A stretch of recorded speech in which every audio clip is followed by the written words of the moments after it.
Jaclyn Smith has spent decades being asked about the same 3 years of her life, the years she spent playing Kelly Garrett on Charlie's Angels.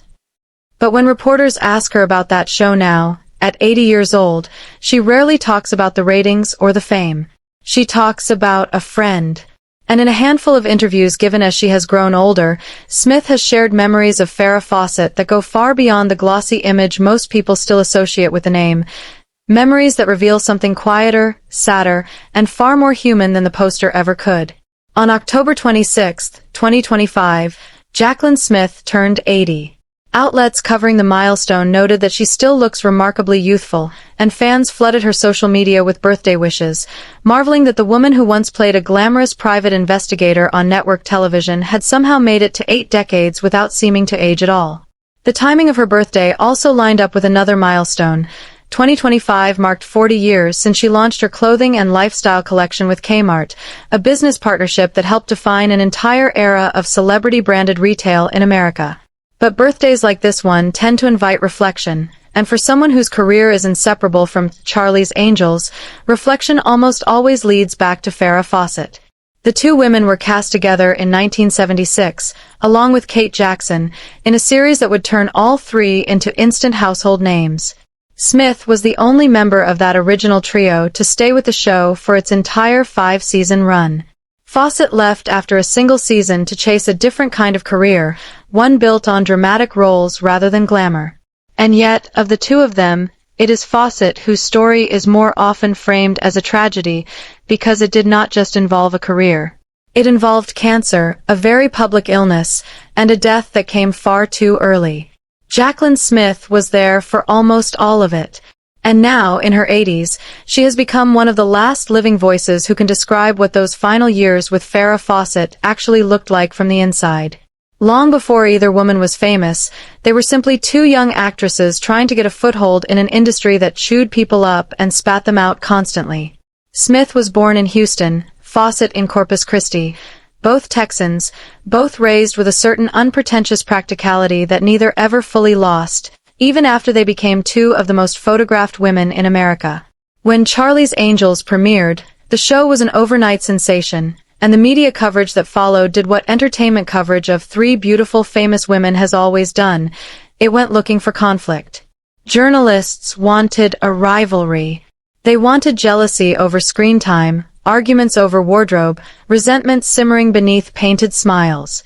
It made for a better story than the truth, which according to Smith was almost disappointingly wholesome. In a 2024 interview, Smith described the atmosphere on set in blunt terms, insisting there was no real competitiveness between the three co-stars. She recalled that Fawcett was, in her words, a true girlfriend rather than a competitive one, someone who genuinely wanted good things for the people around her rather than treating them as rivals for the spotlight. Smith has repeated some version of this description in multiple interviews over the years, always landing on the same basic point, that whatever tension the tabloids invented, it did not exist in the way the public was told it did. Smith has also described the closeness among the cast in more personal terms, saying there was no way to walk into an ordinary grocery store anonymously anymore once the show took off, and that shared experience forged something like a bond among the three actresses that outsiders could not fully understand. She has compared their dynamic to college roommates rather than competing coworkers, independent women simply finding their way through a strange new kind of fame together, rather than fighting over pieces of it. That bond outlived the show by decades. Charlie's Angels ended in 1981, and Fawcett went on to build a respected dramatic career, earning multiple Emmy and Golden Globe nominations for work that had almost nothing to do with the glamorous image that first made her famous. But whatever else changed in their lives, marriages, children, new projects, new decades, Smith and Fawcett's friendship held. And it was precisely because that friendship was so long-standing and so private that what came later hit as hard as it did. To understand why Smith's private memories of Fawcett matter, it helps to remember just how far Fawcett had already traveled from her starting point by the time cancer entered the picture. She arrived in Los Angeles in the late 1960s as an unknown, picking up small television roles and commercial work while trying to learn the mechanics of the industry. The red swimsuit poster that made her a household name was shot almost as an afterthought, in her own backyard, before Charlie's Angels had even premiered. It went on to sell more than 12 million copies, becoming one of the defining pop culture images of the decade, and, in a sense, a trap. Once Charlie's Angels made her a star, Fawcett was at risk of being permanently defined by an image rather than a body of work. She responded by doing something few actors at the peak of a hit show ever do. She left. After a single season, Fawcett exited Charlie's Angels, a decision that triggered a contract dispute and put her hard-won stardom at genuine risk. She spent the years that followed deliberately choosing difficult, unglamorous roles, playing a battered wife in The Burning Bed and a rape survivor in Extremities, projects that had nothing in common with the glossy image of the angel who once smiled from lunchboxes and bedroom posters. The gamble paid off critically. Fawcett went on to receive multiple Emmy and Golden Globe nominations, along with a Cable ACE award for her performance in Double Exposure, the story of Margaret Burke-White, and in 2004, TV Land recognized her lasting cultural impact with 2 separate awards. Smith watched all of this from her own vantage point in the industry, having known Fawcett before any of that fame existed. That history matters, because it means Smith's later memories of her friend's illness are layered on top of decades of watching Fawcett fight to be taken seriously, first as an actress trying to escape a single image, and later as a patient trying to hold on to her identity while a disease slowly took over her body. The same stubborn will that made Fawcett walk away from a hit show in 1977 is, by Smith's account, the same will that kept her laughing and reaching for normalcy even in her final months. In 2006, Farrah Fawcett was diagnosed with anal cancer. She was 59 years old, and for a woman whose entire public identity had been built around glamour and vitality, the diagnosis was as disorienting as it was frightening. Fawcett died from the disease in June 2009, at 62. What made Fawcett's illness different from so many private health battles is that she chose, deliberately, not to keep it private. She allowed cameras to document parts of her treatment, resulting in the documentary Farrah's Story, which showed audiences hospital visits, setbacks, and the physical toll of aggressive cancer treatment in a way that was almost unheard of for a star of her stature at the time. Before her death, she also helped establish the Farrah Fawcett Foundation, an organization dedicated to funding cancer research and raising awareness of HPV-related cancers, a cause that remains active today and continues to hold fundraising events more than 15 years after her passing. For Jaclyn Smith, that decision to go public said something essential about who her friend really was. In her October 2024 interview with People magazine, marking 15 years since Fawcett's death, Smith called that openness Fawcett's shining moment, describing it as the best version of Farrah the public ever got to see, not because the illness itself was anything but devastating, but because Fawcett chose to turn her own suffering into something that might help other people facing the same disease. That is the polished, public version of the story, the one that fits neatly into an obituary or a tribute segment. But Smith's more recent interviews have gone further than that, offering glimpses of a Farrah Fawcett that the documentary cameras never captured at all. The heartbreaking part of what Jaclyn Smith has shared isn't really about the cancer itself. Audiences already know, in general terms, how that story ended. What makes her recent remarks land so differently is how ordinary, and therefore how devastating, the private details actually are. Smith has described visiting Fawcett during her illness and being struck by the disconnect between how sick her friend truly was and how determined Fawcett remained to hold on to some sense of normal life. In one widely reported recollection, Smith described Fawcett's legs as swollen to roughly 5 times their normal size as a result of the cancer treatments, and yet, in the middle of that suffering, Fawcett still wanted to rifle through Smith's closet and try on her shoes, laughing the way she always had. Smith has told this story with something between amusement and disbelief, calling Fawcett, even in that state, the ultimate girlfriend. It's a small, almost absurd detail. A woman enduring one of the cruelest illnesses imaginable, insisting on trying on a friend's shoes. But that is exactly why it carries so much weight. It is not a scene from a documentary. It is not a moment anyone staged for cameras or crafted for a foundation gala. It is simply 2 old friends behaving like themselves, for a few minutes, in the middle of something unbearable. Smith has suggested that these were the moments she has held on to most, not the red carpets, not the magazine covers, but the very ordinary, very human instances where Farrah Fawcett was simply Farrah, refusing to let illness erase the parts of her personality that made her who she was. Smith has also spoken about what she describes as the deepest respect she ever felt for her friend, saying it came not during the height of Fawcett's fame but at the very end of her life. In that same 2024 interview, Smith explained that Fawcett never indulged in self-pity, never lost her sense of humor, and remained a fundamentally positive person even while enduring what Smith called significant pain. Pain, Smith insists, was very real, even as Fawcett refused to let it define her outwardly. According to Smith, true friendship reveals itself in moments like these, when people rally around each other and hold each other up, and she has said plainly that toward the end of Fawcett's life, she was among those closest to her. There is something quietly devastating in the way Smith frames all of this. She is not telling a story about celebrity or illness in the abstract. She is describing, in granular and specific terms, what it actually looks like to watch someone you love slowly lose a battle with cancer while trying, against everything working against her, to remain herself.